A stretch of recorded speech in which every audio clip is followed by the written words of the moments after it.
Yeah, thank you so much. The album comes out on October 18th, and I'm very excited. It's a project I've been working on for a very long time.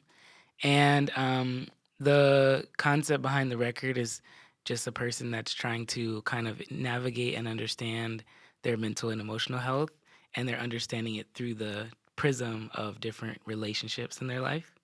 And so when I heard that quote, Venus smiles not in the house of tears, to me, it just meant that, love cannot exist in a healthy way if people that are in the relationship have not, dealt with their issues and are trying to adequately understand them.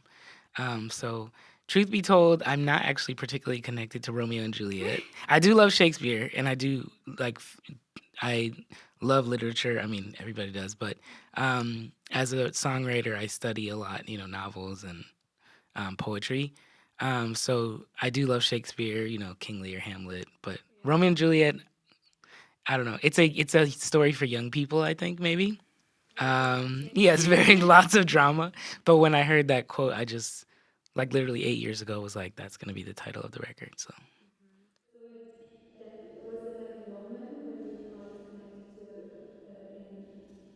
yeah, I mean, a lot of the themes are similar because I was writing the albums at the same time.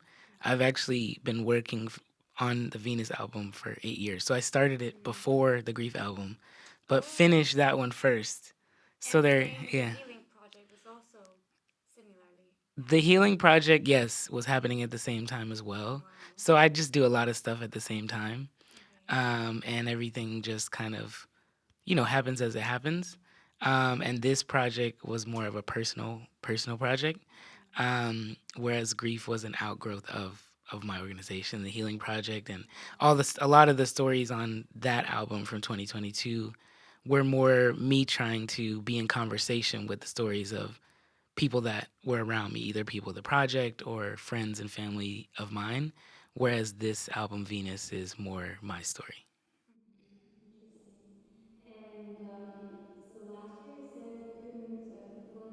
Yeah, so well, yeah, last year I had to have emergency major surgery. Um, I I won't go into detail about like, what it is, but I did have to cancel, 6 months of tour dates and performances. And it meant a lot to me that Cologne Jazzweek and lots of other places were willing to, understand and work with me to reschedule. Because, playing for people and like sharing this music, it means a lot to me. Um, it taught me a lot about health and well-being for sure, and just that as artists we give a lot, and that brings a lot into our lives, but also we have to take care of ourselves at the same time, and the lifestyle that we have to live to be able to bring music to people. It can be very exhausting, very taxing, so we have to have balance.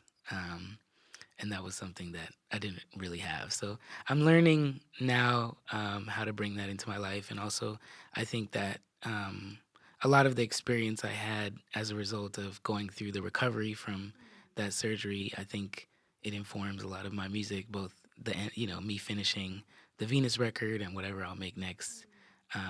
It's taught me a lot about um, the fragility of the body, I guess, and how to engage with that, and what that brings up in you.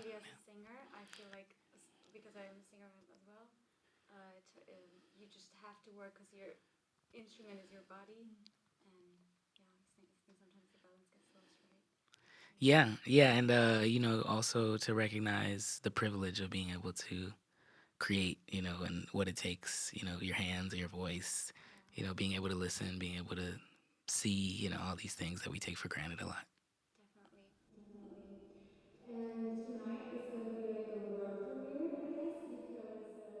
Yeah, well, I just met Susanna yesterday in our rehearsals, so that's and she's an amazing conductor, and it's been just a joy to work with her and to observe and like learn from her work with the ensemble, and the orchestra is incredible. Everybody's amazing and so wonderful. But yeah, I worked with Hendrika over the past, I guess, 4 or 5 months, just passing notes back and forth. And she did all the arrangements, and she's an amazing arranger. She did an incredible job with the music, um, and I do have some background in classical composition from studying it at Juilliard, but that was a long time ago. I haven't written string arrangements in a long time.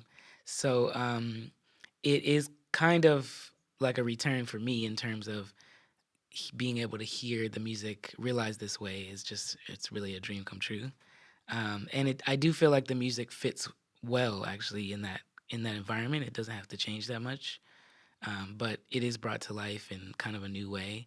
And in particular, I mean, I work with strings a fair amount. You know, I write string quartets a lot and things like that, or for small ensemble. But woodwinds and brass, like I never get a Yeah. chance to engage with them, and so that's been really wonderful. But so would you send like demos only with piano and voice and be like, actually, Henrika, you go wild and then I'll see, or you would write some scratches down for like a string chord yeah, voicings or something like that. It depended on the song. Some pieces already have strings on them because, you know, some elements from both my records I had already written string parts. So certain pieces I would send, like the existing parts I have, which were mostly written for quartet, and then she would expand those. And then other pieces I would send basically whatever I have. So I'd send live recordings, lead sheets, lyric lyric sheets, and she would kind of just like work with what I gave her, and she did an amazing job. So um, it's a beautiful kind of I think marriage of like the way that I like to approach string writing. I guess expanded for this larger ensemble, with also like a lot of new flourishes that spaces she found in the music that weren't there before. But I wonder, do you feel it any differently people treating you? Yeah, it's definitely. I mean, a lot in a bunch of different ways. I would say in terms of how people treat me. Um, I think luckily I haven't really gotten to any type of point where people see me as too much of an object, which I think can happen with like celebrity and things like that. I don't deal with that. Um, in general, I think sometimes when the music is very honest and personal, people can maybe think they know you better than they do, which can sometimes be interesting. But I haven't experienced that yet in a way that is bad. I appreciate people connecting with the work, and I think try to do a good job of also maintaining my own boundaries and my own distance when I feel like I need it, which I think now like a lot of artists are starting to talk about, and I appreciate that because I don't think we should feel badly that we have to have private lives, especially in a world where everything is public. I'm not really into that. I like to have my private life. Um, and I think, in terms of tackling these subjects and engaging with people around them, um, I think doing it internationally is new because, particularly with the Healing Project, the subject matter is so central to the United States, system. That's not to say that it doesn't, that other countries aren't dealing with the same stuff and that it's not all interconnected. But you know, that project I have mostly presented and produced in the US. So I'm really curious how people will connect to it, outside of the US and how they will hopefully like learn both what is, the dangers and the traumas that are happening from the US prison system, but also that they might be inspired to call out, the injustices that are happening in their own countries, um, in both domestic and foreign policy. Um, and I think you know, I do endeavor to make all my projects community projects. Community is a big thing to me.